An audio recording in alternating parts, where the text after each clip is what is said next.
Through the Gates is produced under the support of the Coloradans for Responsible Wildlife Management to enhance, promote, and defend the North American model of wildlife conservation and responsible wildlife management. That's our mission. We're engaged in fighting at every level so that wildlife management remains science-based and conservation continues to work for our wildlife. To learn more and join the movement, visit SaveTheHuntColorado.com.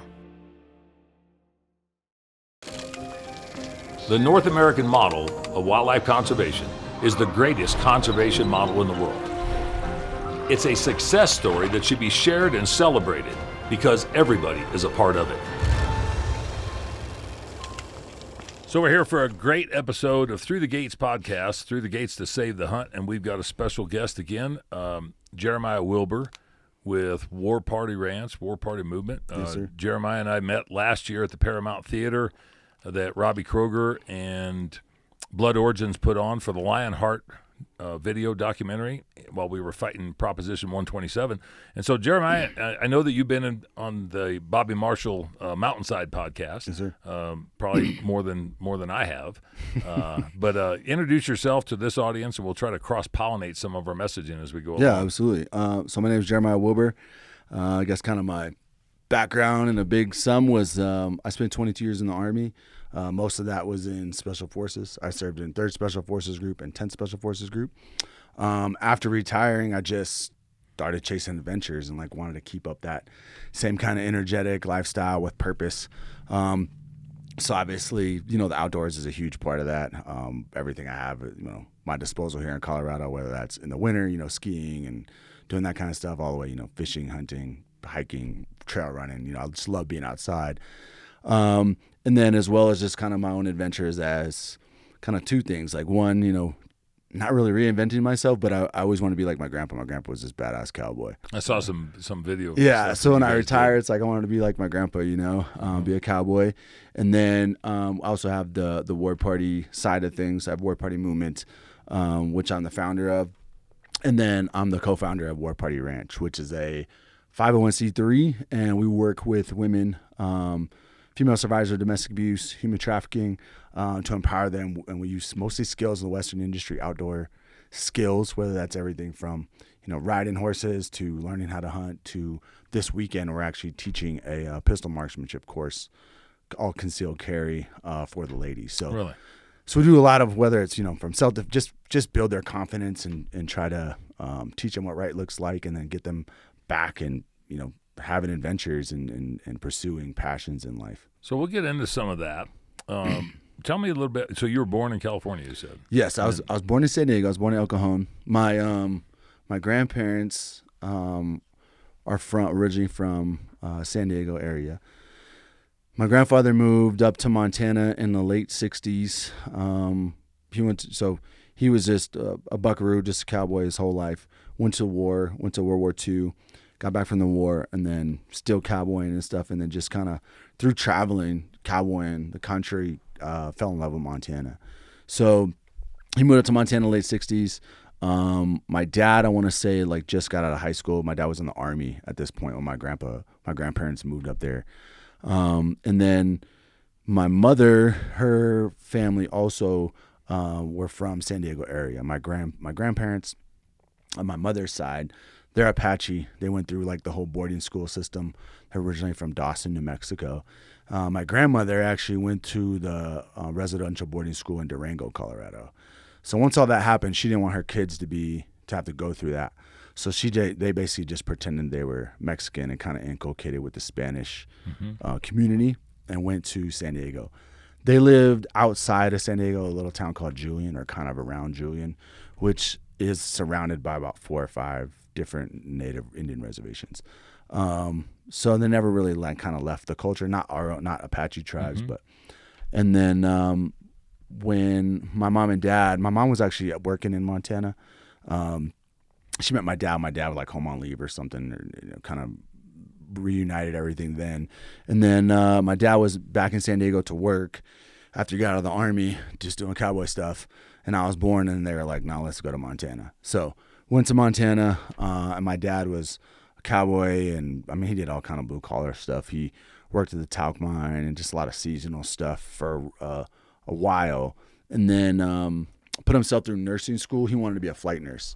So he put himself through nursing school. I forget how old I was. It was probably 8, 9, 10, something like that. And then became a nurse at the ER. And then he got a job on Flight for Life in Las Vegas when I was like 13 or 14.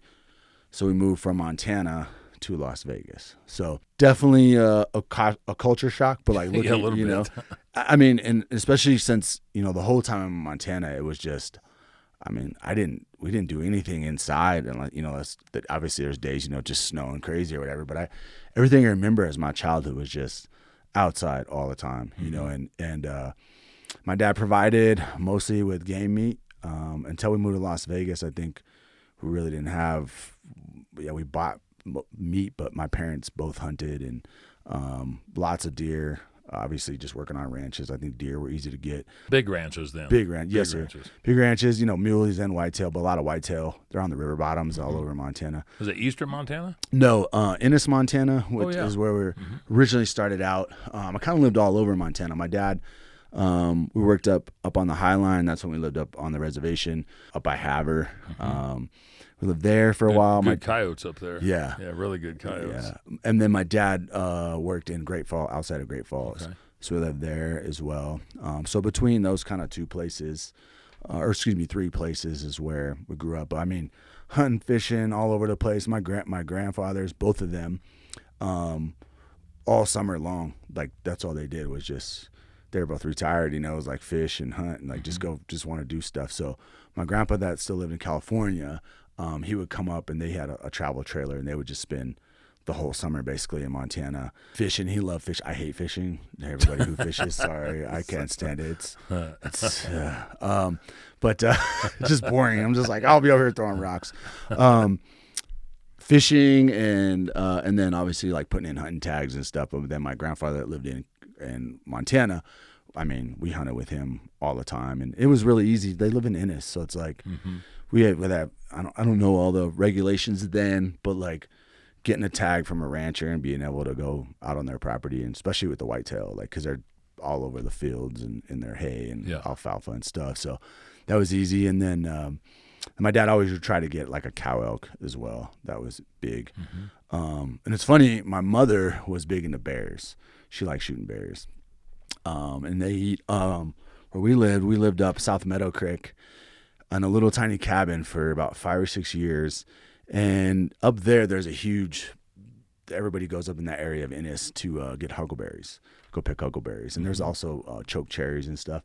So my mom would just leave patches of them, like, you know, we don't pick those, we don't mess with those. That's her bear. That's her bear. Yeah. So, but lots of like fat rendering, you know, all that stuff, you know, a lot of people who are into that kind of stuff know. But so as a kid, a lot of it was normal, just hunting, being outside, fishing. That's a culture shock. You go to Vegas from that. Yeah, absolutely. And especially my mother being native, you know, like always being in a native community, going to powwows, like doing all these things. And then we get to Las Vegas, and I kind of had a rough childhood, I would say, you know, being, it might sound weird to some people, but being mixed, being half-breed, you know, my dad's white, my mom's native. And in Montana in the 80s and 90s, it was like we could go places and it could be white people that didn't want us there. It could be Indians that didn't want us there, you know, or I always had to like kind of prove myself as a kid, you know. As young as I can remember, I would just fight, and I was just an angry little fuck because I didn't care. I would fight anybody because I was like, well, what am I going to do? Get my ass whooped? Like it happens all the time. So I might as well just let them know, you know? Yeah. And it was just kind of a weird dynamic, like trying to figure myself out as a kid a lot of times because we lived like on the reservation, then we moved to Great Falls, and now it was like I was just like a dirty half-breed to like these white. I'm like, bro, what the hell is going on? Like I'm not Indian enough, I ain't white enough. Like moving to Vegas was cool because and what year was that? So that was in like 93 or 94. Okay. And when we moved, it was cool because we moved to an area, Las Vegas, that was kind of ghetto, to be honest, but it had like every culture, like everybody lived on my street.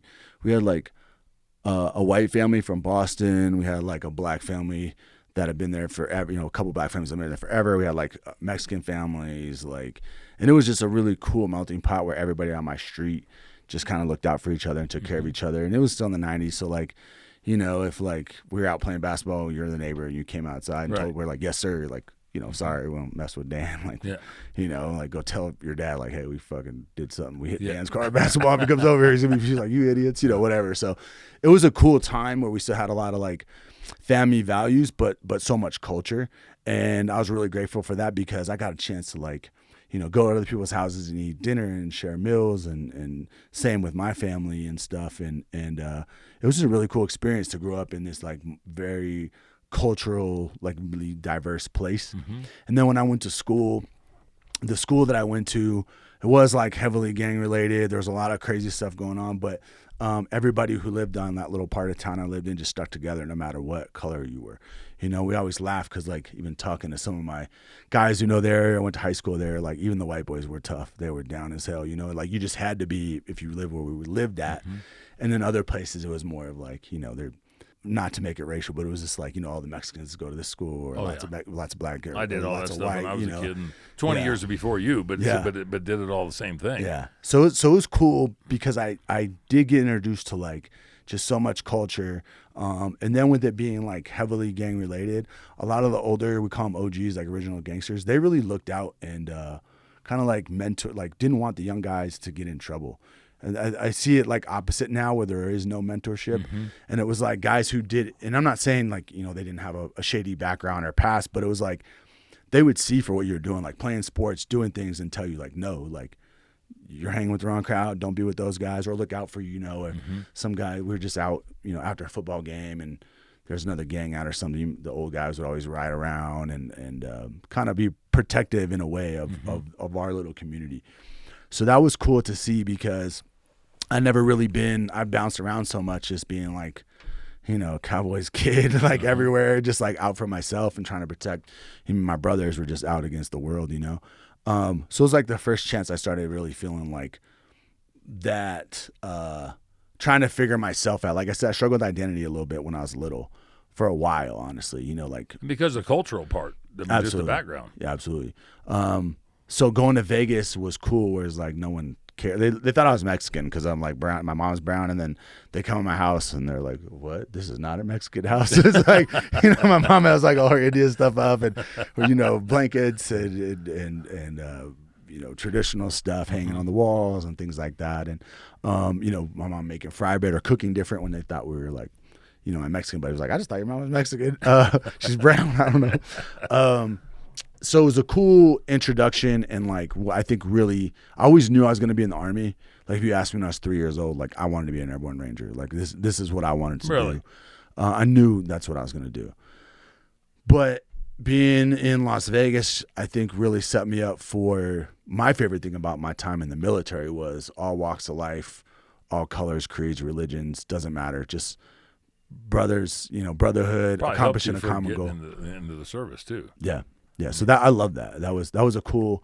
So I look at that time of Las Vegas, even though it wasn't very long, high school years, but it did give me a lot of street smarts, but it helped me kind of control a lot of anger and toughness and not put myself in the right. You can't just fight everybody. You get shot, stabbed.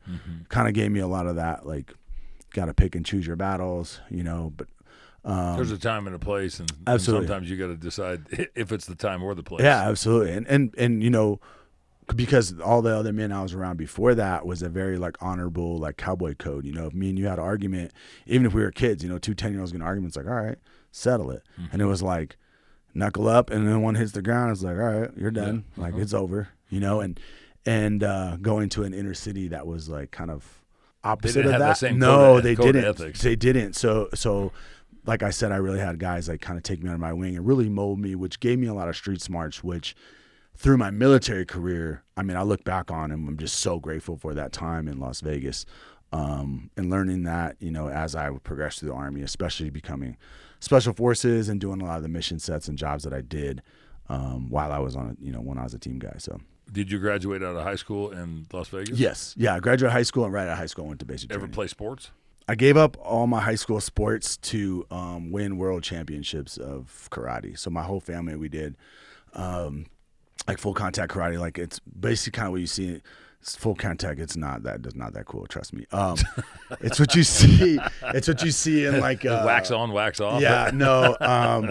They've made movies about it. I want to say, what's the dang movie? It's like all the Americans fight the Korean team.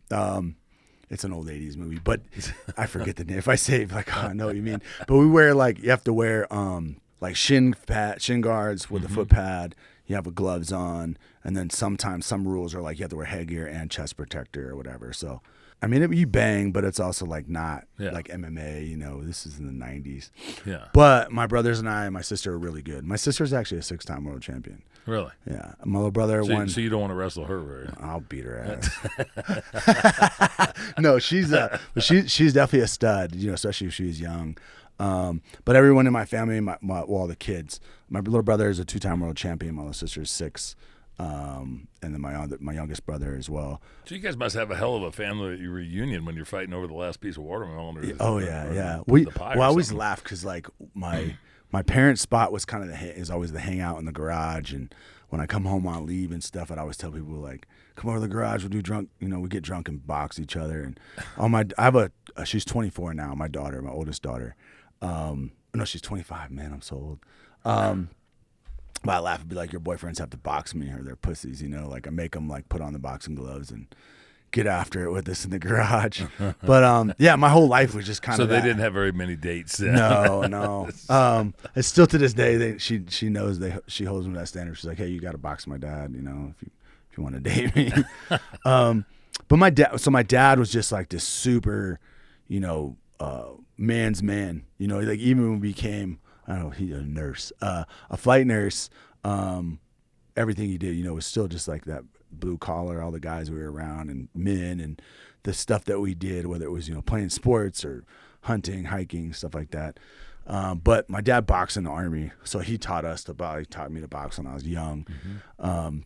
So I've always been around this like very warrior, like it's what we do.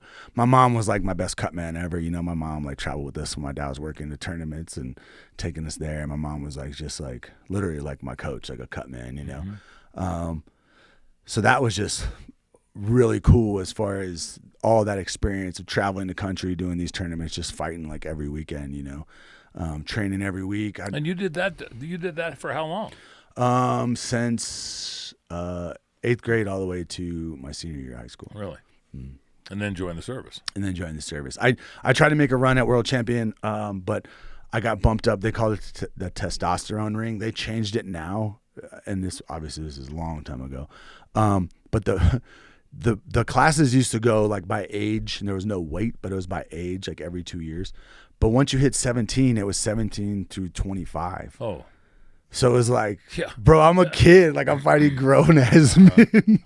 Some badasses. Oh yeah. So like I stayed relevant. I stayed in the top 10 in the world. I came really close, but the guy, like it was just, I was 17, man. It was rough. But like I said, it gave me like just looking back like that. Even when you're just like whether at wrestling or jiu-jitsu or I'm at kickboxing now or something, like being one-on-one with another person that's trying to hurt you, and sparring or something's light, you take care of your buddies and stuff. But like when it's a real fight, like, there's real consequences that I think that like does so much for your mental health and like your own confidence and how to control emotions and anger. What emotions do I need to use what's going to give me strengths versus weaknesses, and the big ones, controlling your anger or your your fear to do something, but I really love the kind of the back and forth, the chess game, the math, if you will, behind all of it, of like setting things up and working things. Or like, I know you're watching my fights and we're fighting later after I fight somebody else. It's like, I'm not going to show you the whole world. I'm going to get through this guy, because in a tournament setting, you might fight 10 guys. Right.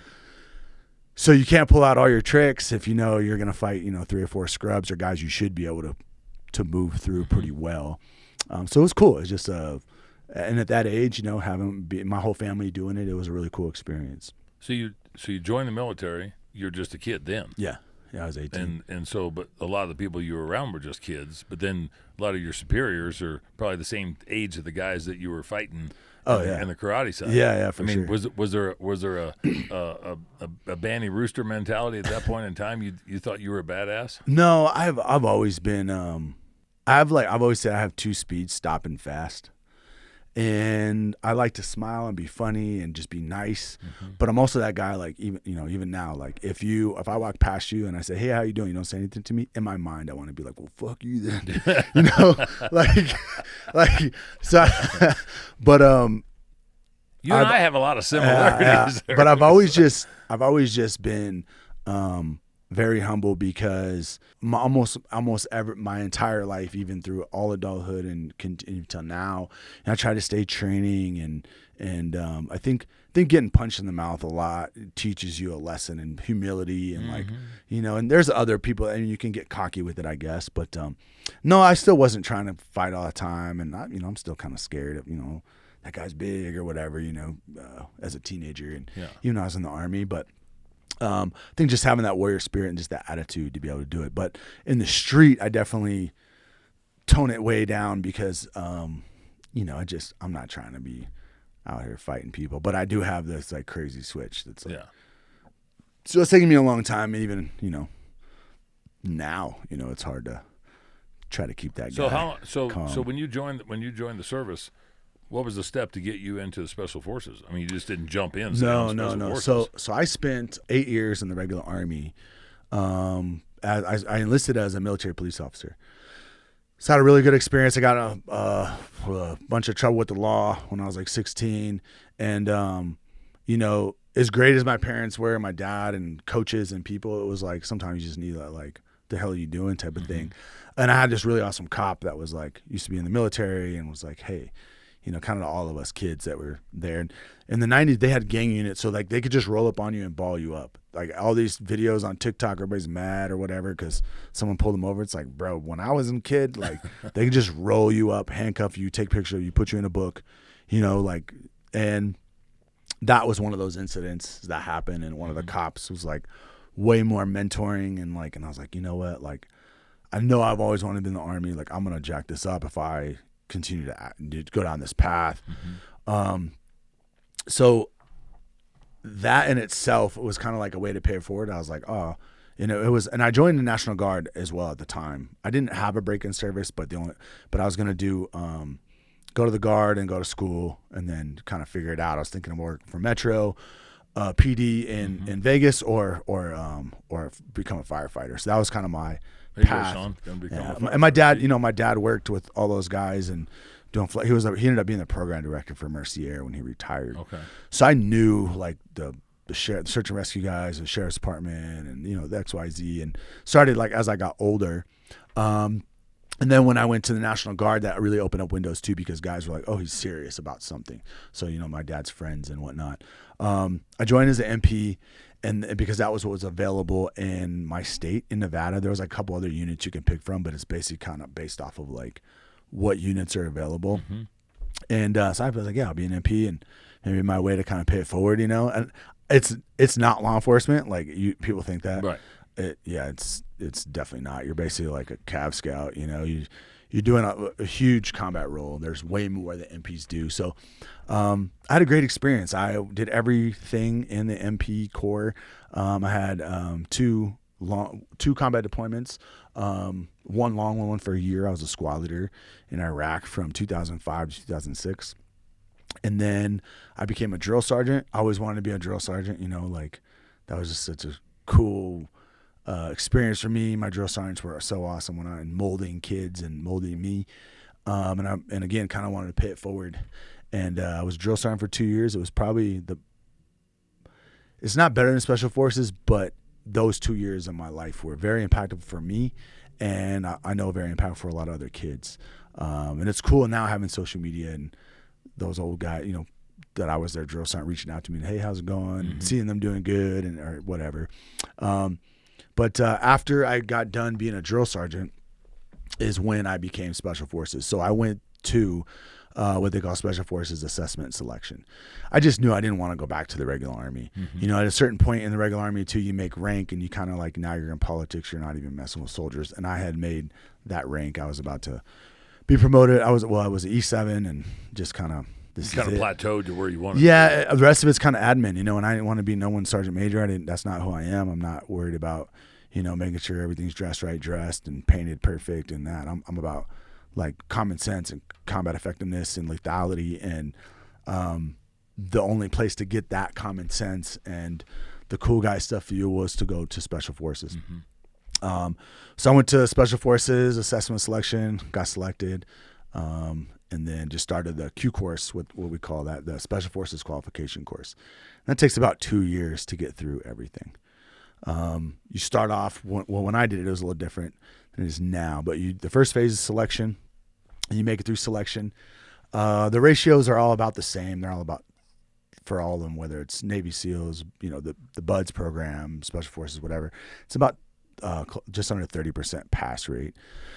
So I think I started selection with like, my roster is like 380 something. And I mean, so there's, my last name's Wilber. So there's probably 400 and some guys in there. And I think like 78 of us, or close to mid 70s, got selected. Really?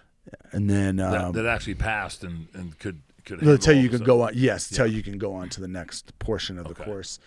And then when you do 6 months of language school. So in Special Forces, every team guy knows a foreign language. The reason for that is in Special Forces, every group is assigned to a specific area of responsibility in the world. So my language was Russian. So it's 6 months of Russian, and it's basically, 5 or 6 guys with a native Russian speaker, and you just sit in this lady's classroom for 6 months straight from 9 to 5 every day. Really? And then you have these like assessments you have to pass. We call them gates. There's like constant physical gates that they're always having you do, every quarter or every month. Those are runs and ruck marches and stuff. But then you also have to pass like the mental gates. And then at the very end of language, the hardest thing is like, you could do all this stuff, and if you don't practice and you fail any of this, you get kicked out of the course. So the very last test you have to do is called the OPI, and I forget what that acronym stands for. But you basically go in a phone booth, you pick up a phone, and there's a tester on the other end, and they'll say like, "Hello, my name is Jeremiah Wilber. I'm going to be your tester. The first thing I want you to do as soon as the time starts, or I say you may continue, is introduce yourself in Russian." And then they'll say, "Are you ready?" You're ready. Boom. Then you start talking, and you just, "Меня зовут Jeremiah." Like, so you just talk, and then they'll start asking you questions, and then they do like role playing. Where they'll say, "All right, you're in a hotel in Moscow. The internet's not working. I want you to call the front desk, and tell them that your internet's not working." Like, "You ready?" Like, "You're ready." And then they'll be like, "Okay," and they'll be like, "This," like, "Как вам помочь?" And you're like, You're like trying to like think of the scenario and talk through it, and you get a certain score with that, and then but the cool thing is you get paid more money. So you get a score. You have to have a 1-1 to move forward in the Q course. A 1-1 speaker is, a 2-2 speaker is like, if you're everybody knows someone who speaks Spanish. So somebody who's bilingual, who can speak English the same way they can speak Spanish, right? Like back and forth. That's like a 2-2. It's a 2-2. A 2+ or like 3-3 speaker is literally someone who has like a degree in English. Like if you're like an English major and you have like a master's degree in like journalism or that, you would be like a 3-3 in English. So it's very hard. Like it's not as easy as people sound. So to get the higher scores, but anyway, I don't know why I went down this language school rabbit hole.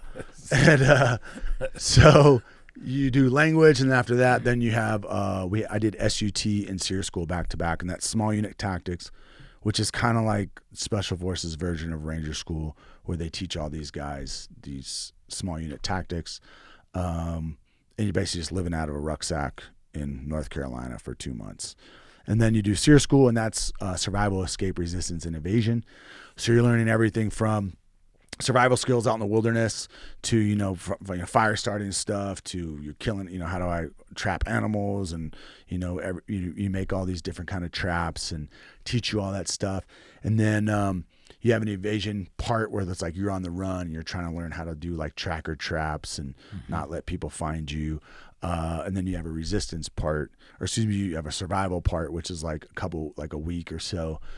And this is all kind of phased. So you're like on the run, running from people, and then you got to survive, and like you're lucky if we just killed a bunch of water moccasins, so we had a ton of snakes. And I think we did some like, what are those things called? Like the Paiute with the rock, the Paiute trap or the deadfall. Oh, the deadfall? Deadfall. Tried to like get some rats or whatever. But I was like, I'm not eating those. I'll just try to catch catfish with them. It was like better to use them as bait, So we did get some catfish and stuff. And then you go through the resistance part was basically like, call it Camp Slappy. It's basically like a prison camp. So they interview you and you go through all this process of, they torture you basically, put you through a lot of sleep debt, no food, ask a lot of questions, beat you up pretty good, and then you graduate. And then you're done with SEER school. And then after SEER school, you go to your MOS phases where you learn your job you're going to do as a Green Beret. And I was an 18 Echo, which is a Special Forces Communications Sergeant. So I've learned all about, computers and radios. I'm the worst at computers, and like there's a wrong guy to send to that course. But I did take pride in as a communicator, your job is like you have to make comms on the battlefield. Mm-hmm. So no matter where you are, what's going on, you have to send everything to higher. You're the voice for the ground force commander while you're out there. And that's going to get you all your assets, whether it's air assets or, just reporting what's going on. So it's super important. And we have a lot of it, as people can imagine, in Special Forces, a lot of things no one's ever heard of. It's not just like talking on a radio. We have a lot of equipment and things that we bring to the table, as well as now you look at drones and the way we can track each other using like grip kits and all of our electronic devices. So learning all that stuff. And then you do a culminating event called Robin Sage, which is really cool. I was just talking on the phone to a buddy the other day about it, and it's like no Green Beret's experience is the same. Guys literally do things like we robbed a bank. So there's we robbed a bank. Yeah, edit that out. No, there's these towns all over North Carolina and South Carolina, and they pretend there's like these two fake countries, and you go in and you're doing a mission, and the entire town. So it'd be like, if like where you live in Kansas City, it'd be like if the entire town was in on this, and we're going to meet you because you buy guns and we can buy guns from you in the black market. So we do this meeting with you and you're like, yeah, but I need, you're like, I need, $800,000. And you're like, dude, how are we going to get $8,000? And then one of the guys is like, and you're also like, yeah. And by the way, the bank is, you give us this information. The bank's run by so-and-so. So if you could take down the bank, it'd help me out. I'll give you your guns then. You don't have to pay me $100,000. Like, all right. So we literally we're on fire trucks. We use the fire department to infill us. We're on the back of fire trucks and we roll up to the bank. Like there's a fire. We roll in, rob the bank, and then jump in the fire trucks and roll out. And then you're like in a gunfight. Like cops are chasing you, shooting at machine guns like out the back of a fire truck. So what do you think of this, Sean? It's like so much fun. It's nuts. There was actually, I forget what year it was before me, but 2 students were shot and killed by a sheriff on a Robin Sage event. Now there's a lot of things they do, and I don't know what the whole thing was, but now we wear armbands, and he should have known. But basically what it was, the students thought he was in play because, like I said, you will get in shootouts with cops, whether it's like blanks or simunitions or something. But there's lots of times, or you might be hiding in the trunk of a car and we go through a checkpoint and you're our guy. So you're talking to the sheriff. You're like, no, how's it going? You're like, no, I'm good. He's like, what you got back there? You're like, oh, nothing. You know me. I just got a bunch of pelts. And we're like hiding underneath a bunch of pelts. Right. And then he's like, okay, you're free to go. Or he's like, no, let me look at it. And you're like, oh, fuck. And if you open up a pelt, you just smoke them, or whatever. So it's like, there's all these different scenarios and everything's in on it. So so this is like live scenario training. Yes. Yeah. There's it's the coolest experience I've ever done in the military. It's so cool. It's so hard to explain. It's also let me interrupt real quick. So are you with the same unit over and over and over and over, or do you just get new people that infiltrate you because some guys are out and some guys are in? No. So the way it works is as you're going through the course, let's say you start with like 100 guys that are all made it through selection and we're going to ready to start language school. Those guys will drop off. So out of the 100, we might only end up graduating with like 50 or 60 maybe. But for the most part, all those same guys are who you're with. Okay. So when you go out to Robin Sage, at SUT, they start to do a little bit of like break you down into teams, but no one has their specialty skill yet. So like as an 18 Echo, as a communicator, I don't have radios and I'm not doing all this stuff out at SUT. At the 18 Delta, he's not this expert in medicine. The 18 Bravo is not this weapons guy yet. When we go to Robin Sage, you are. So each individual person also gets tested on things. And an example to that would be like the 18 Bravos, the weapons sergeants, have to be in charge of like all the training, the guerrilla forces, fixing weapons. They'll bring them. We'll buy stuff from the black market and half will be broken. So like they can basically make like 5 guns out of 10 guns, and they have to figure that out and do that. And the 18 Charlies, the engineers, they got to build stuff, blow stuff up. Everybody has their like niches and things that we do. And the reason for that is because Green Berets, unlike anybody else, we're force multipliers. Our job is to go into other countries and make them fight and die for their own freedom of their country. So a ODA of Special Forces, which is 12 guys, by doctrine, it's not even listed anymore. I want to say it was a battalion, but they've done higher. So an ODA can run an element of like 1,000 guys. So it'd be, even in Afghanistan, we did this. It'd literally be like, you're out in the middle, like 2 guys are running, 100 commandos on an op, right? And it's like, that's what we do because we force multiply. So while you're in Robin Sage, you're really going through this force multiplying unconventional warfare set of training and skills to make it as realistic as possible to mimic what you're going to do in combat, or what you could be asked to do in combat. And Robin Sage is more the traditional role of Special Forces. Mm-hmm. We don't necessarily get to do it all the time. Yes, we're training, assisting, and advising, Special Forces all over the world, and even accompanying them, going on missions with them. But this scenario is from like phase 0 of a war. So all the, stuff people here talking with the CIA and what we did and overthrowing this government, all that kind of stuff, that is like, obviously phase 0. So we start there and build ourselves all the way up until we pass off where conventional forces are passing through lines, and it's like tank on tank stuff. Earlier today, we did some other recordings that'll be beyond the Through the Gates podcast, but we had Sam Westfall, who was in the military, and he was down at Fort Carson. He was a tank mechanic. Mm-hmm.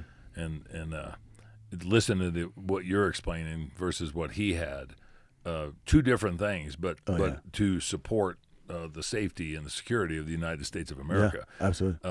What you're getting into is not only mesmerizing, it's actually comical the way you explain it, because you're just a grassroots guy. You're just a down-to-earth guy. Yeah, it's just normal. I mean, and it's one of those things, like even looking back on my career, all through Special Forces, all my deployments, all the guys I've served with, was like, there was never a day where I was like, man, I can't believe I'm here. Like, this is so cool.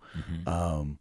It's the most elite dudes in the world. Obviously, there's levels, right? Like you have Delta Force, and you can go to Delta Force selection. It's kind of another level, highest level of special operations. But, I mean, it's like playing in the NFL.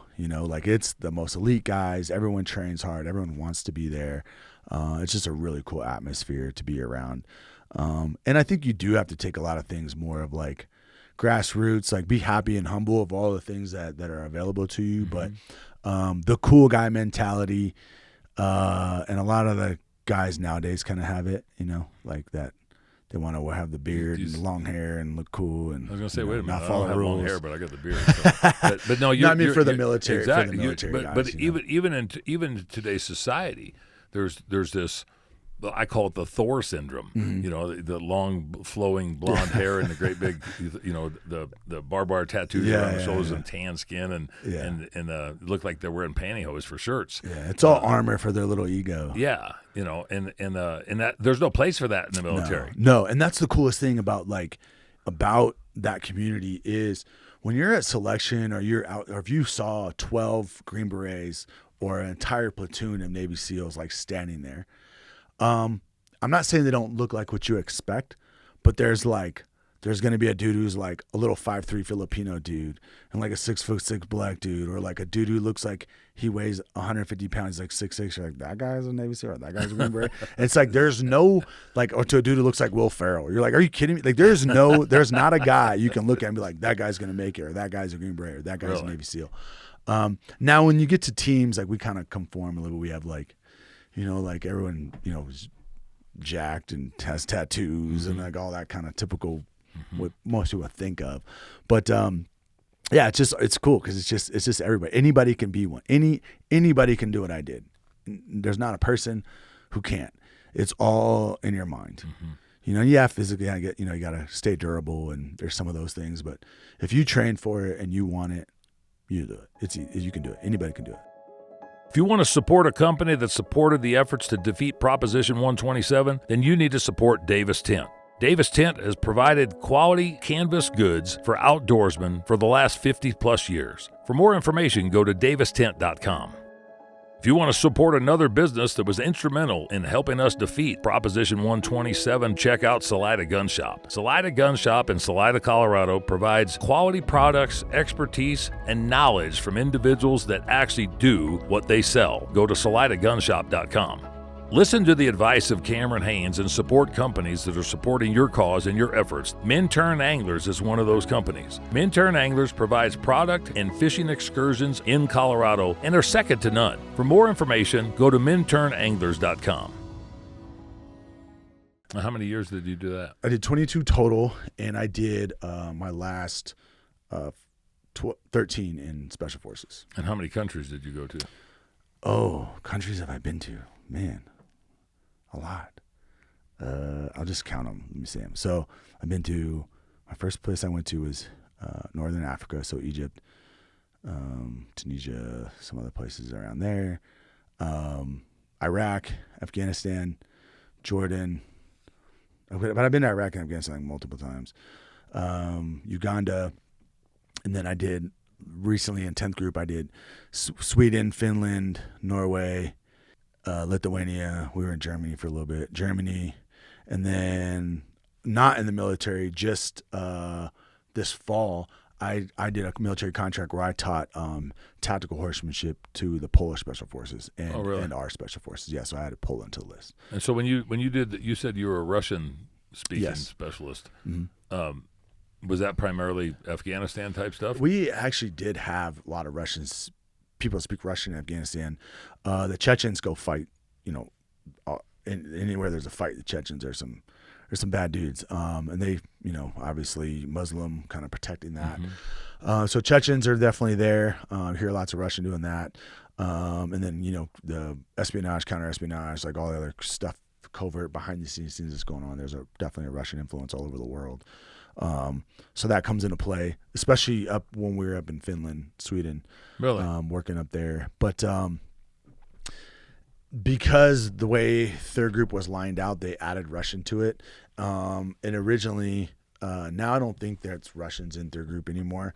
Third group is responsible for Africa, so they mostly speak French and Arabic is what they speak there. And then 10th group has the European theater, so you'll have German, French, Russian, and I'm not sure what else. There's a couple other ones, and then like first group is responsible for Asia, so they speak Tagalog and Mandarin and Korean and kind of all of our like allies as well as the enemy's language is a lot of what those languages fall under. When you were in those countries, because you're a hunter, because you're a sportsman, yeah. Did you see stuff over there? Oh, yeah. This would really be badass to come back and hunt. Yeah. So like, I love Afghanistan. It's one of the coolest places like I've been to. The mountains are beautiful. The terrain is. If anybody's been to Alaska's crazy because it's like they have like muskeg and then like 100, like I don't know what's the elevation where the tree line starts and stops. It's like a couple hundred feet. It's not very. It's not the bands of trees. Might be 1,000 maybe, but then as soon as you go above tree line and the tree line's so low, it's just all scree or talus. Mm-hmm. So it reminded me a lot of that because it's like the Hindu Kush. It's arid, but there is a lot of there is an alpine section between, and it doesn't start until like 14,000 feet or so, or around there. Yeah, so Kabul's higher than Denver, and that's in a giant valley at the bottom of these mountains.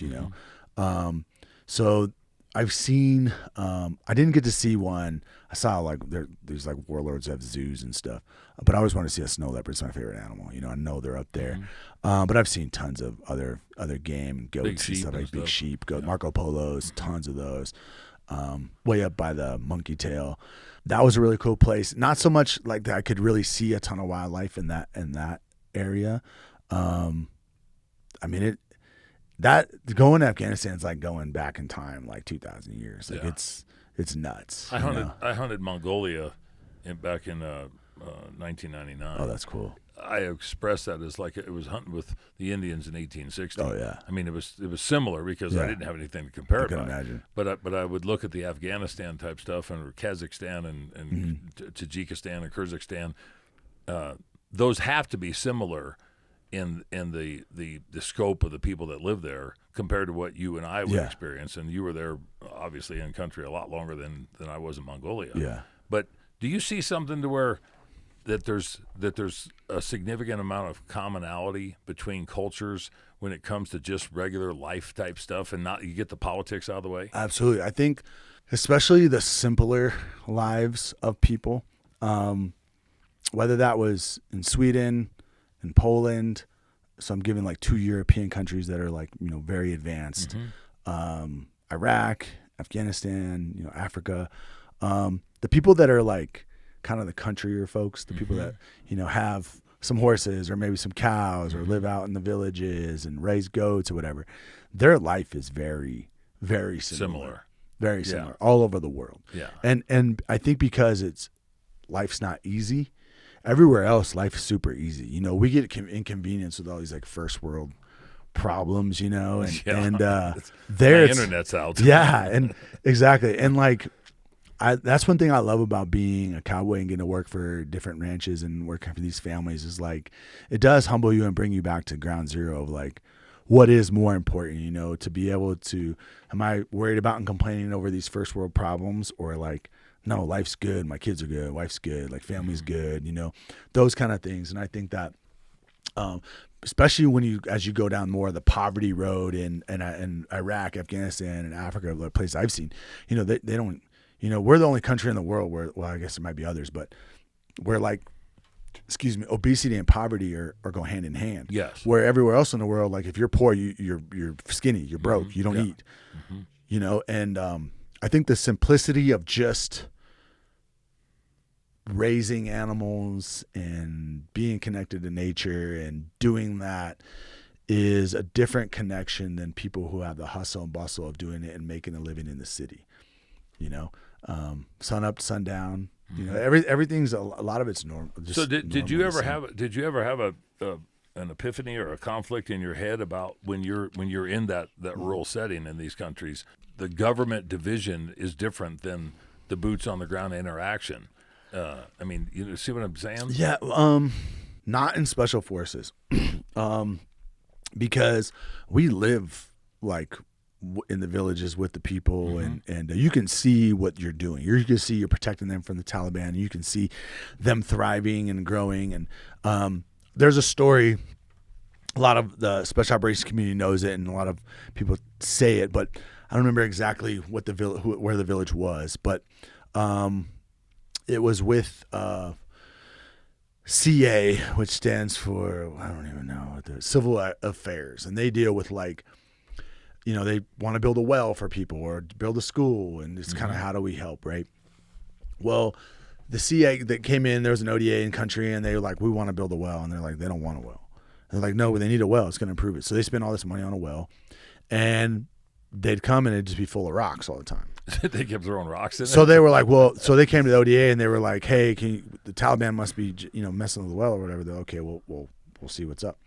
So they go into town and they're like, and at this time they had female advisors with us. So they're talking to the ladies and they kind of figure it out. And the men are like, no, the Taliban didn't do it. The women did. And they're like, what? So a lady talks to one of the wives and she said, we didn't want your well. This is what we do here. She said, you took our only time away that we get to be women away from the men. We get to go to the river, wash dishes, wash our hair, wash our clothes, take care of the kids. We don't have to be around my husband. I can do whatever I want.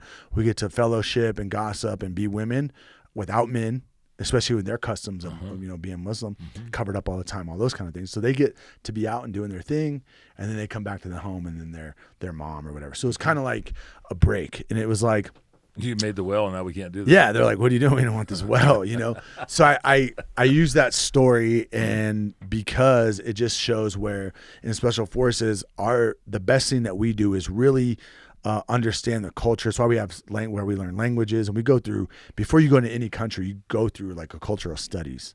We also are partnered with people. So like it would be like someone traveling from another state, instead of just like flying into Texas and you're like, well, I'm going to explore Texas by myself. And you're like, who's this Colorado mountain man walking around Austin, and it's more of like someone receiving you. Oh, hey, no, I'm going to take you here. Or no, don't do that. We're going to, it's that kind of feeling of that kind of vibe, but you're accomplishing a job too, to improve their living conditions and help protect, provide protection for them in that village. So I think like in special forces, you just see it way different. We also build our intelligence from the ground up, not from the bottom down. We're a bottom up intelligence driven organization.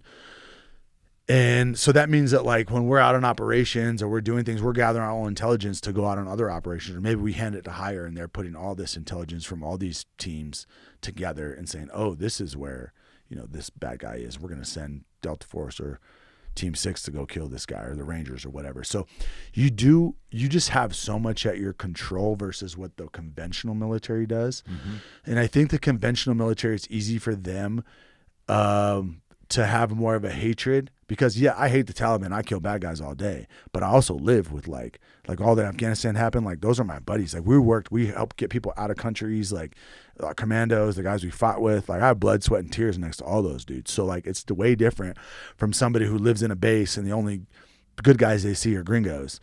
And then when they see that, they see that the third world nationals like cleaning the bathroom and they're all stink and they're annoying or blah blah. And so like it's easy to get this like mindset for the conventional army, whereas like for me, like you're embedded. I need these guys. Like I need that. Like, or they could kill. And then we have like what we call green on blue, which is like your partner force, the people you're working with, attack you. We've had a lot of Green Berets and a lot of soldiers get killed by green on blue incidents, whether one lone attacker throws a grenade or shoots it up. And it could be as simple as this guy goes home on leave and the Taliban has his mom and says, well, if you don't do this, we're just going to kill your whole family. So he's like, okay. So he goes and makes a martyr out of himself and, kills a bunch of Americans along the way. So we have to, and also like their culture about like, if they get offended, like they want, like it's death. So there's a lot of things you have to do to try to maintain this relationship with them. And I think in that it helps you, you don't have you don't look at it from like, they're not a guy in a uniform you're fighting. It wasn't like fighting the Japanese where it's like, they're all in a uniform. They're all Japs. I'm just going to call them Japs. You're racist towards Asian. Yeah. My grandpa's in World War II. I get it. But for us, it's like a brown dude's a brown dude doesn't mean he's a bad guy or a good guy. Like they both dress the same and you're trying to figure all these things out. So one hates you, one doesn't. Exactly. So you have to learn how to utilize those relationships, use them at your advantage. I think, so that question, longest way to answer it is, I didn't feel that way in Special Forces. I did feel that way in the regular Army.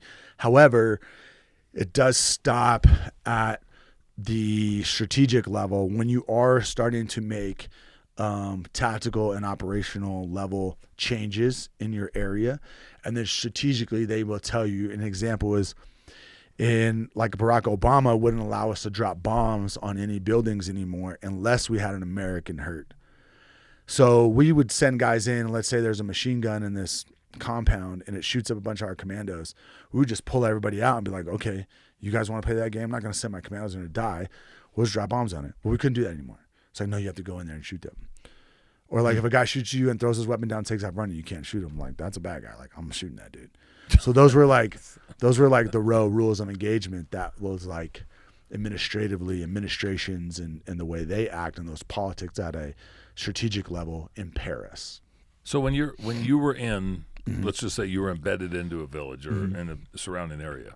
I'm trying to visualize this for myself, so if I'm wrong, just correct me. No worries. Was there 12 of you? 24 of you? No. 85 of you? So typically we would have the 12 guys on the team. We would have an extra, probably a squad to a platoon, so maybe 12 to 30 guys from the infantry, as well as like a mechanic, a cook, some other kind of support personnel. And then, or we would have pay a company to provide security for us. So we would have one camp I was on had this South African SAS guy, retired, basically doing what I do, contracting, and he was in charge of the security for our camp, and all the guys he hired were just Afghans. So they had like 40 Afghans protecting our camp.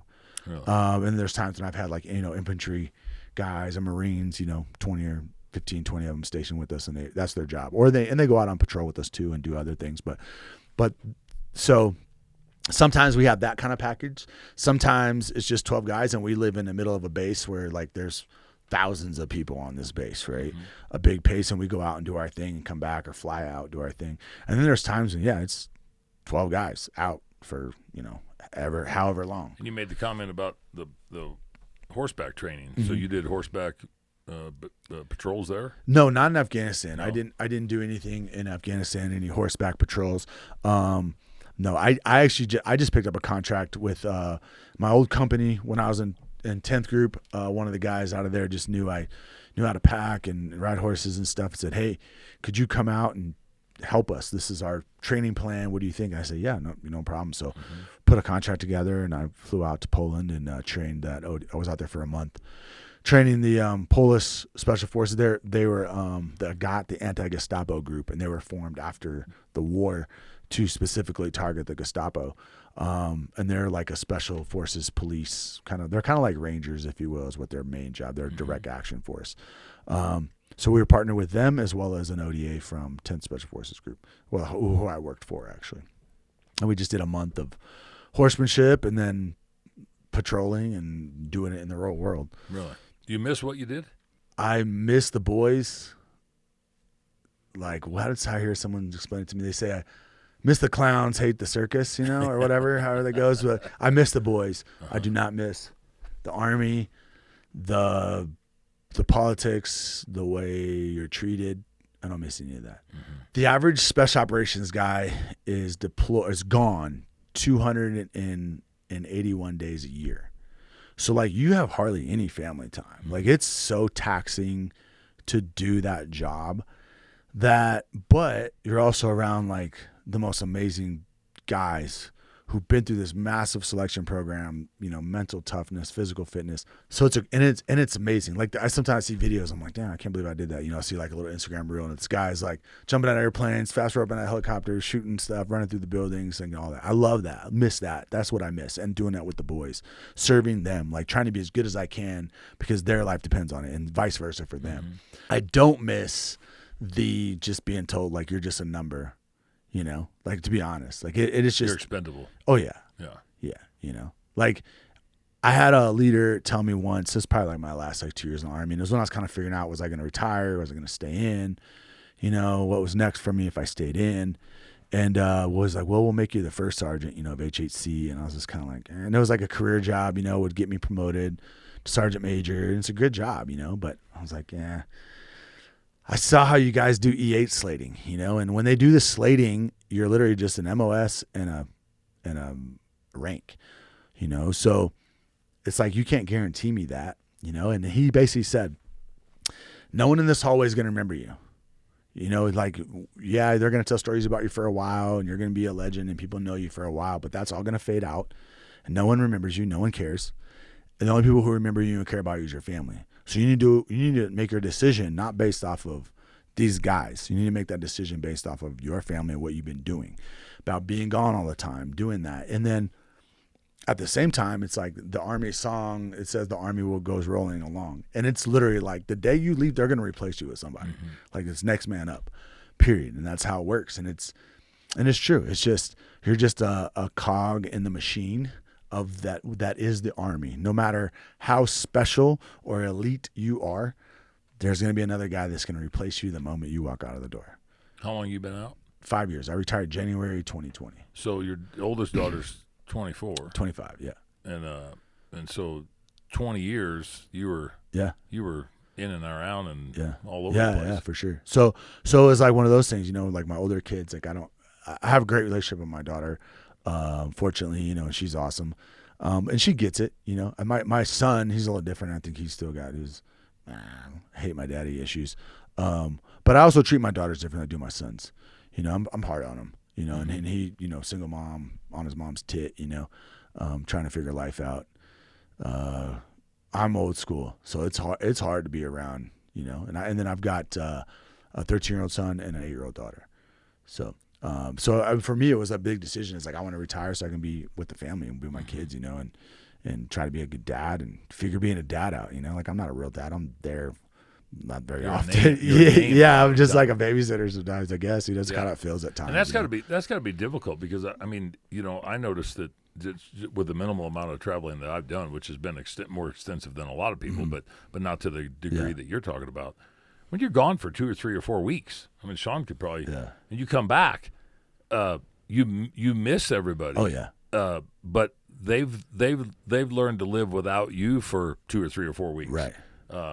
And it could be your wife, it could be your kid, it could be your damn dog. Yeah. You know, hey, when I left, you were listening to me. Would you listen to me when I come back? It's like, well, I've been listening to Mom for the last 3 weeks. Yeah. And I think that if you're doing something for 3, 4, 5, 6, 8, 10 months, that would have to be a trials and tribulations deal for anybody. Yeah, it's hard on the families, and I always say that it's like to be. I wouldn't just say the military. Special operations is a lot different. Yes, and the military guys go on long deployments and that, but they typically have a lot of time off. There was heights of the war where guys, you know, spend a lot of time. But when you're a job, first responders, military, to be a true professional, and this is my opinion, to be a true professional, whatever your profession is, it has to be your calling. Like, I believe that everybody has a specialty in life, and like what the Creator created you for. And like, you might be a pretty good doctor, but if your calling is not to be a doctor, you're going to be miserable, and you got to figure that out. So, but the guys who are elite at their job, when I say elite, like you could be, you know, you're looking at this cop who's been a police officer, who's been a police officer for 15 years. You look at his resume, and this guy's like, you know, doesn't have, you know, a bunch of charges against him or allegations or whatever. It's a phenomenal guy. Everyone wants to be around. Firefighter, paramedic, whatever. All those guys, soldiers, to be that good, it's not just, you don't just wake up. If I have to be at work at 9, you don't just wake up at 8 or 7 o'clock, drink your coffee and go to work at 9. No, you have to get up, you have to run, you have to be in shape, you have to do all the physical things it takes to be a proficient and be an elite at that job. Then you have to do all the mental preparedness to do that job. Then you have to go do that job, and before you come back home, you need to decompress and release all of that and not bring any of that shit back to your wife and kids. So all of that happens in this time span for these people to be professionals and be elite at what they're doing. And they have to be that. Like, your identity when you're a police, I hear a lot of people say like, well, this is your identity. The Army doesn't. Bullshit, it doesn't. If you're a cop and your identity isn't a cop, you're a shitty cop. If you're a Green Beret and your identity isn't, I'm a Green Beret, you're a shitty Green Beret, because you don't have anything else. That's because your life is so, your lives, your buddies' lives, people's lives depend on you being elite and being the best you can at that job. So your family has to soak that in too. And there's ways to have families that understand that. And it's like, if you're a cop, you're a cop's family. You're a firefighter, you're a firefighter family. You're a soldier, you're a soldier. Game warden. They have to be, the old school game wardens. Oh yeah, the good game wardens. For sure. I mean, and they're gone a lot. Yeah. I mean, especially during specific times of the year. Yes. So they're on a deployment or like fire season, you know? Exactly. You got guys that are like, during fire season, they know that like, I'm going to be gone the whole time. So the whole family has to embody that. As they do, and they understand that, that's when you see kids stepping up, fulfilling more roles, the wife doing more things. And that's okay. And that's how it should be, because they're all taking on that identity. And then when you retire, you're done doing it. That's when it's time to say, okay, I'm not just a cop anymore. I'm not just this. And I'm not saying you're just a cop. Like, there's other things to you. But what I mean is, like, everything you consume and everything you do needs to be better to make you the best Green Beret you can be, or the best firefighter you can be, the best cop you can be. And I'm sure there's, plethora of jobs that go into that. But the sacrifice on these families, what people don't understand. And unfortunately, in special operations, everybody wants to be a cool guy without completely understanding the sacrifices that you are going to have to make to be able to do that job. And that's why the divorce rate's so high, all the crazy kind of family issues are so high in all those job fields, because it's hard. Your wife, your relationships are a version of you. They're not you. I've run into so many people over the course of my life that professional hunting guides. Mm-hmm. It's not a life and death situation, but Right. I mean, if I think they're like professional surfers. Yeah. They just follow the wave. exactly. But when you're a professional hunting guide, I know guys that hunt in Alaska, Yeah. and Canada, Yeah. but they also hunt in New Zealand, and they also hunt in Africa, Yeah. and maybe in South America. That's who they are. But Yeah. they have families. Yeah. I'm like, how the hell did you ever get into that damn thing? Yeah. And it's similar because it's who you are. It's the best that you could possibly be.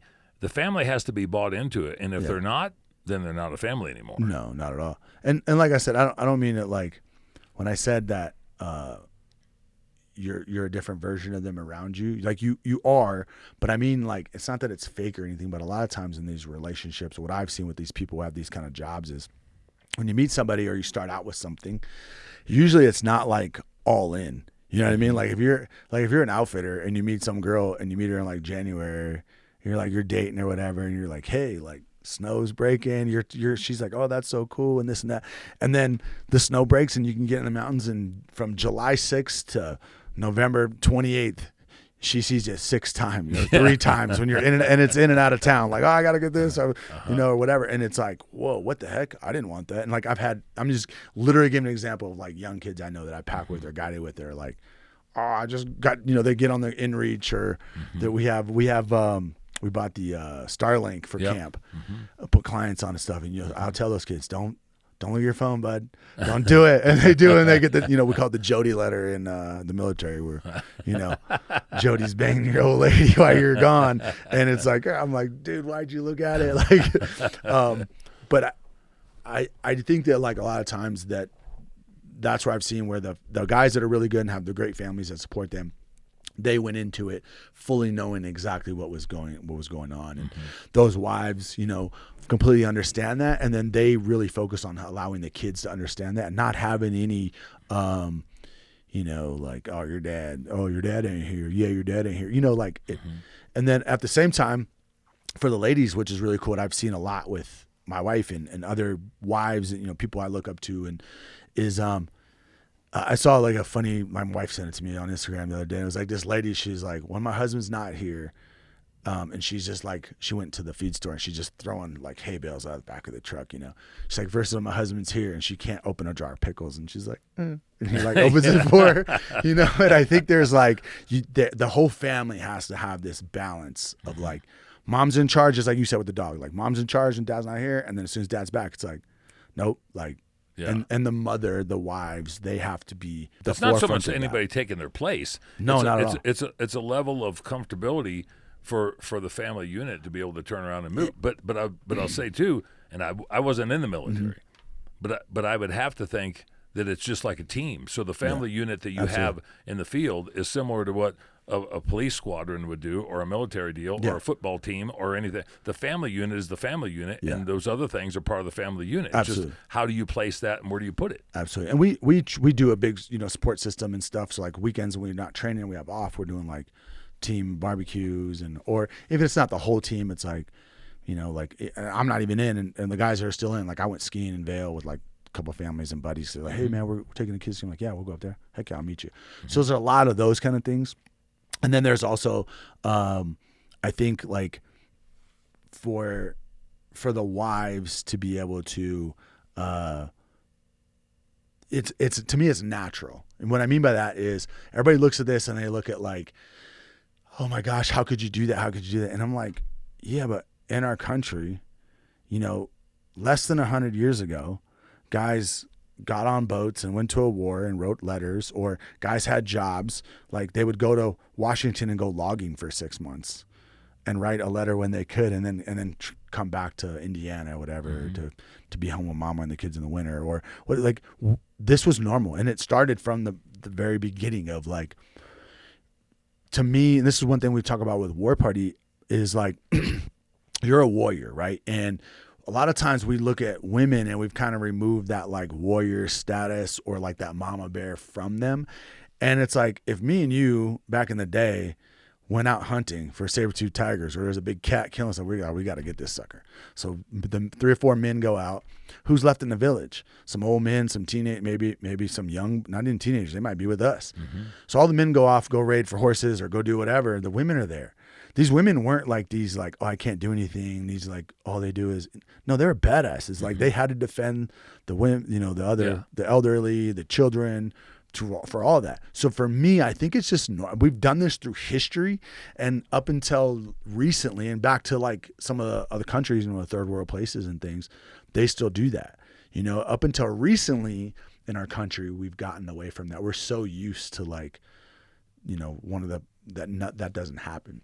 So we look at like the military. Yeah, we look at the military and the first responder guys who are on these like 24-hour, 48-hour crazy cycles of sleep stuff, and you it's just signed up for that, didn't you, Sean? 48s. I'm still getting used to it. Come on. That also messes with all of that. But for me, I think it's more natural. That, if I'm making sense, it wasn't that far removed, and I think it's why like. A lot of times people meet older couple, or you're talking about their grandparents or something, and it's like, man, they were so tough, and it's like, yeah, well, like, I think it's just a product of how easy it is to live nowadays, and we over kind of hype how hard things are versus. You said something earlier in the conversation here about that your dad was kind of tough on you. Mm-hmm. Yeah, and it's not so much that you had a bad lifestyle, bad upbringing. It's just that, hey, it was tough times, and people treated people differently, and for a variety of different reasons.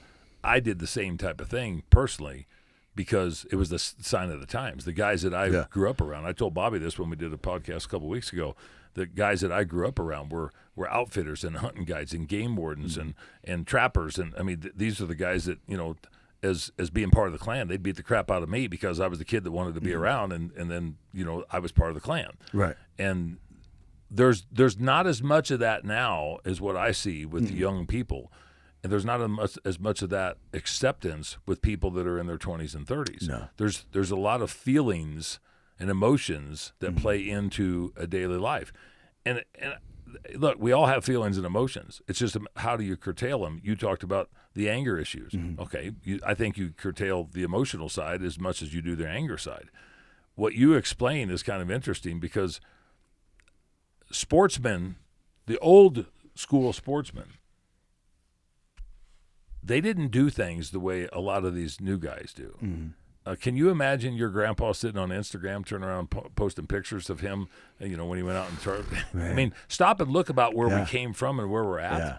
And I think that honestly, we've gotten to a point to where we are more concerned about what other people think of us or what we think that they think of us than we're actually concerned about. And I'm not saying everybody. Yeah. There's a bunch of badasses. There's a bunch of guys that have no egos. But there's a ton of people out there that are more concerned with society.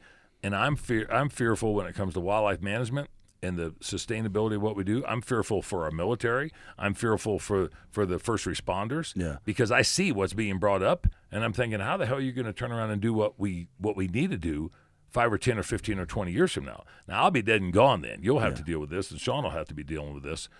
But it's a changing mentality and an ideology in society that I wonder, are we always going to be in this rut?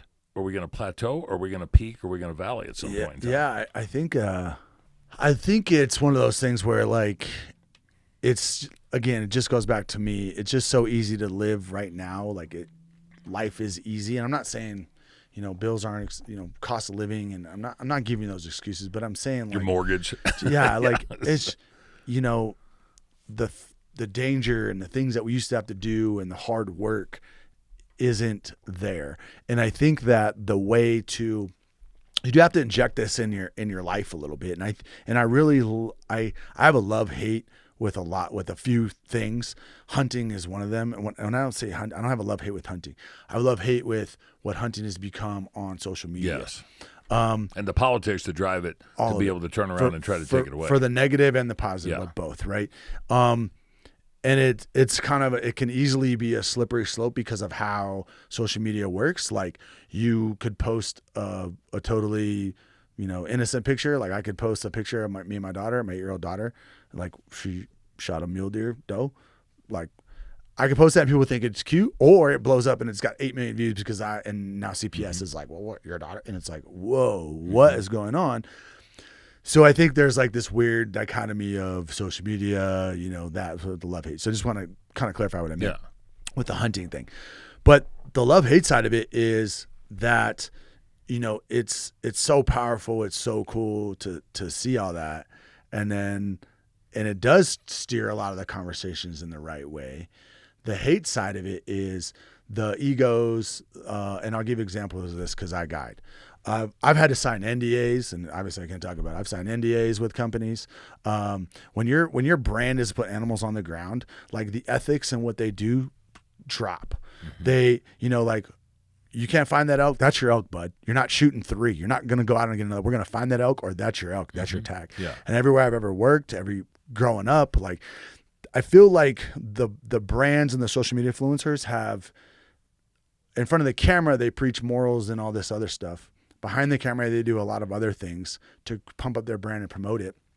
And then because anything with a dead animal or anything in the hunting space can be misconstrued by people who have no idea what they're talking about, it can easily get inflated. So that's where I kind of have that like love hate of like, man, there's people doing it right, and then there's people that are just like cringy. And then my other thing about, you know, the Instagram hunters is, I made a video about it. It's kind of funny, but it's like, my dad killed more shit wearing a pair of Wranglers and a flannel shirt and like, and it's just like, dude, you know, and people laugh because I guide, and like, you know, I do have some stuff, and guys have given me things, and I got a Sitka gift card once from my clients, and but I mean, most of the time I'm in Wranglers, you know, Levi's at a wool shirt or something, and I try to express that the joys I get from hunting and teaching people to hunt, and what I'm showing them is more of the I call it like the mountain man skills. It's more just the bushcraft of it, of like navigating, you know, tracking the animals, you know, just. But a lot of that came from your youth and then into your military training and everything. Absolutely. And whereas like, I'm not knocking it again, you know, like all these hunting companies, different things, they want to push you products and a little better gadget and this. And I'm like, no, how about you get better at navigating and being in better shape? And there's certain things we could do to stay relevant and not have to spend a ton of money. And then you can figure it out. It's like, yeah, I have a nice backpack. Yeah, I paid nice money for a nice backpack, but it took me a really long time to be like, nope, not doing that, not doing that, not doing that. Versus, I hate when I see people have to spend a bunch of money for something. Yeah. Because I get people who do that, want to learn to hunt all the time, and especially when we teach the ladies. They're like, yeah, but I'm like, you don't need that. I'm like, stop. Like everything you need for hunting, I guarantee you probably got 90% of it, and the few things you need that you don't have, I can show you. Now that's not to say the things that have been made aren't a little bit more durable or a little bit more utilitarian or absolutely. Whatever. But you're using them for 5 days or 7 days at a time. You're not living in the damn thing. Right. So that brings up a question, and I want to get into the war party conversation, but. For you doing what you did in the military, how is military equipment compared to modern day hunting equipment? Which is better and what needs work on? Modern day hunting equipment is way better than military equipment. Yeah. Everybody thinks like military equipment is the best. It's like, do we have the shittiest stuff? No, there's some pieces of kit. The best piece of kit that even civilians can't mimic right now, and I've mountaineered all over the world. I was a team sergeant of a mountain team. I know the mountains in all weather. I've slept outside underneath the Arctic Circle in the winter more times than most people have slept outside in their lives. So that being said, the best piece of kit the military makes is the Gore-Tex bivy sack.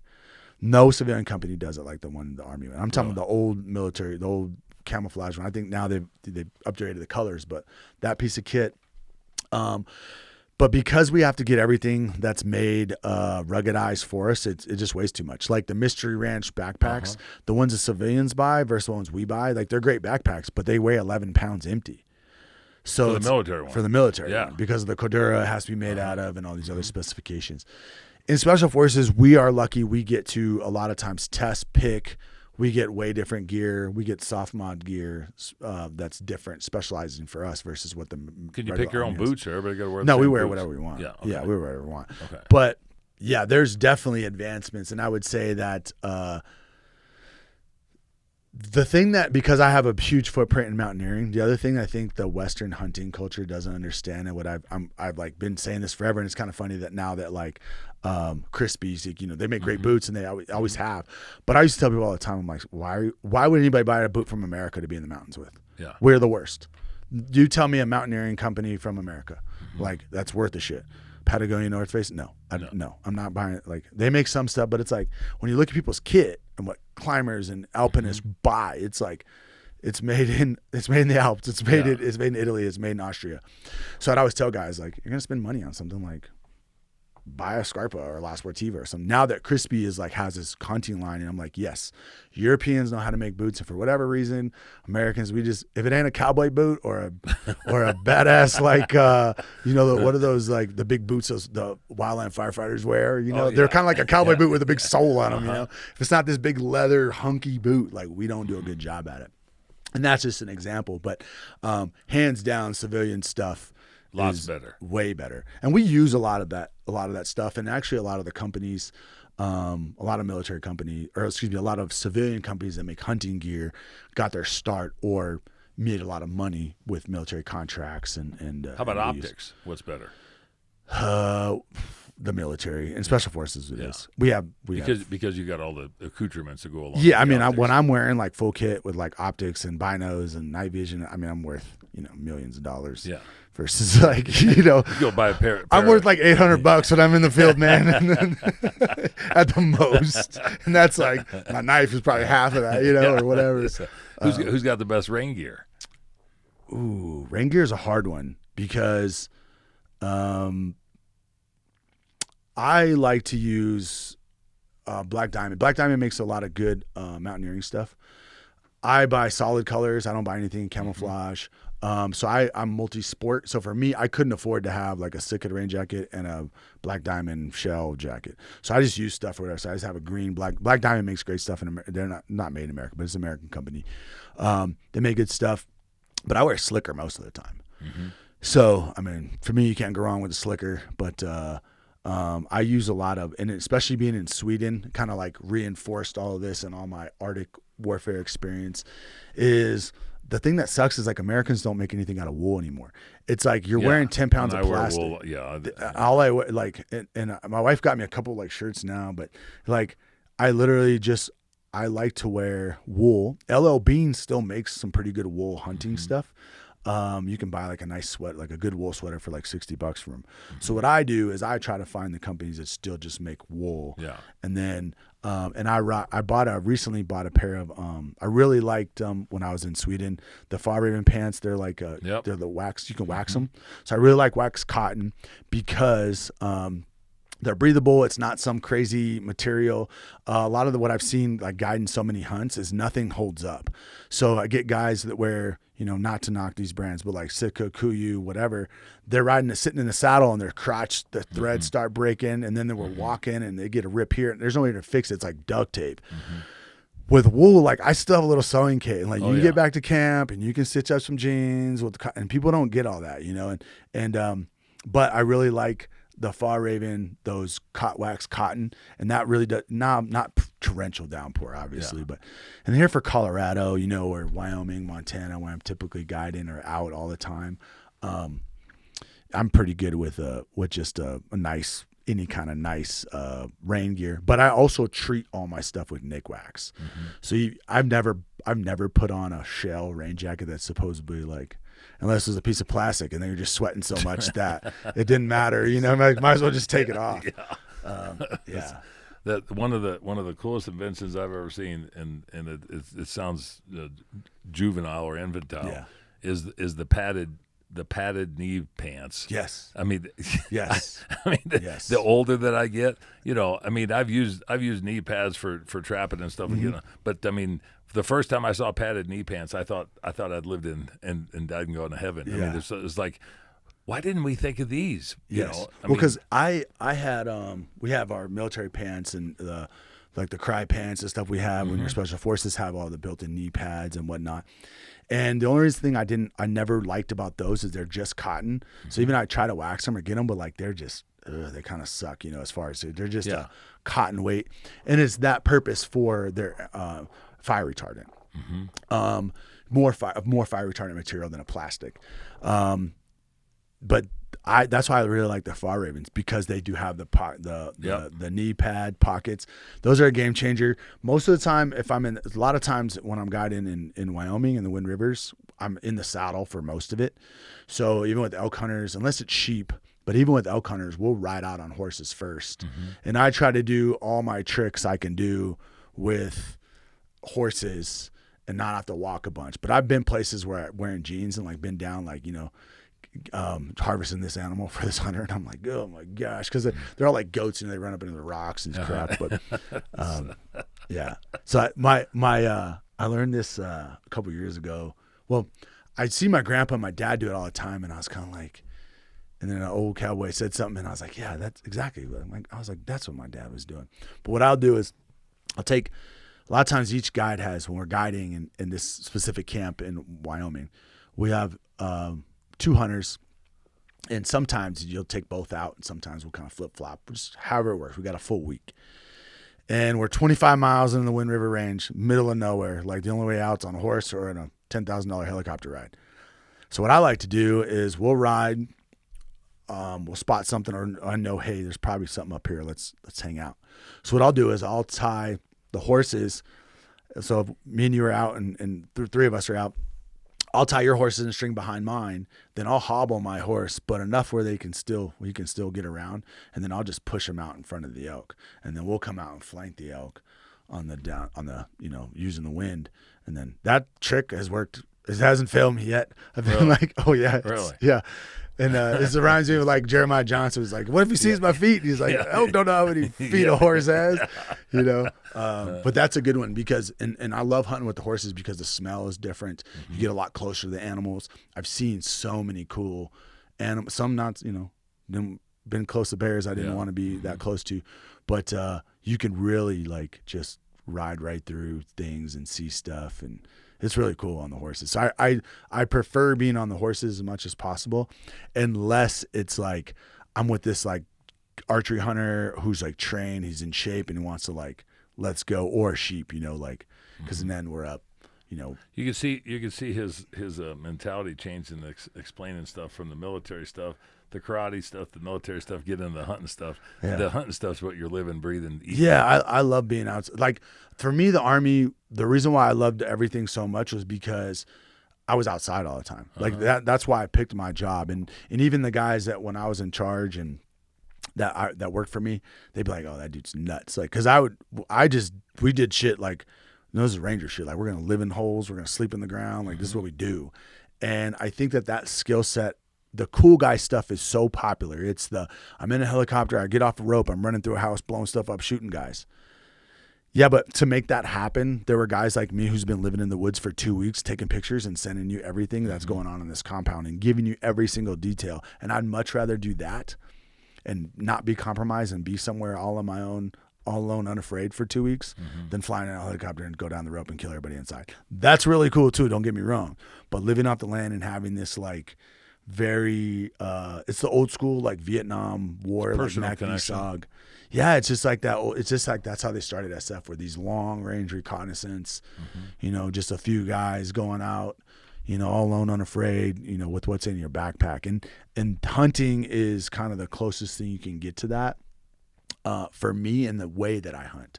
Now, when I'm guiding or I take new hunters out, it's not exactly that same experience, but they do get a little taste of that. And I do always think that's kind of funny. A lot of the people that I guide or whatever, they're always like, man, this fucking dude walked me, and I try to, you're a babysitter. Tone it down. Oh, yeah. I mean, now I guided for 30 years. You're a babysitter. You become a friend, and you become a cook, and you become an ally, and you become a therapist, you become a babysitter. I mean, that's all of it. Yeah, it's like you haven't seen what you wanted to see in 4 days. You got 2 days left in the hunt, and now it's a coach. It's a mentor. Oh, yeah. And then pretty soon, then it's an ass tour when he shoots and misses after the 4 days of not seeing anything and griping at you. It's a cool experience, but I think that and for me, just being, whether, and it's not necessarily just being because I'm native, but like I think just that connection to the outdoors. It's why I love, never have a bad day on a horse. Like I love being out. Cowboying's my favorite. And guiding isn't my favorite, but it's very close. I don't people that well, so that, as you know, you guided for that long and you've dealt with some folks, but there's a lot of babysitting. But the way I'm able to guide, and a lot of times here in Colorado, I just pack because I don't want to be around the clients. I'm like, I'll just pack for you, and I don't need, I'm retired. The money, whatever. I just want to pack. I'll be with the animals. Yeah. But the way I get to guide in Wyoming is very special because it's like rewinding time 200 years minus, a couple little amenities in camp, some gas stuff or the rifles the guys are shooting. But it's the most nostalgic feeling I can feel of like rewinding time and being like this mountain man, like what I am, like this half-breed mountain man in the Wind River Range, just trying to find elk or trying to find sheep. So for me, that nostalgia is what it is. That is what I think really what I like the most, that connection to these animals, building this partnership with the horses I'm riding and the animals I'm using and packing on, and whether it's just, day working on a ranch, doing straight cowboy stuff, trying to use good stockmanship and take care of these animals, or I'm, in the mountains and Dan's with me and I'm like, shit, I got to get Dan an elk, and it's the same. And if I get it done, I don't have to listen to him bits tomorrow. Yeah, exactly. Thanks for joining us for this episode of Through the Gates. For more content like this, make sure that you like, follow, and subscribe on all of our channels.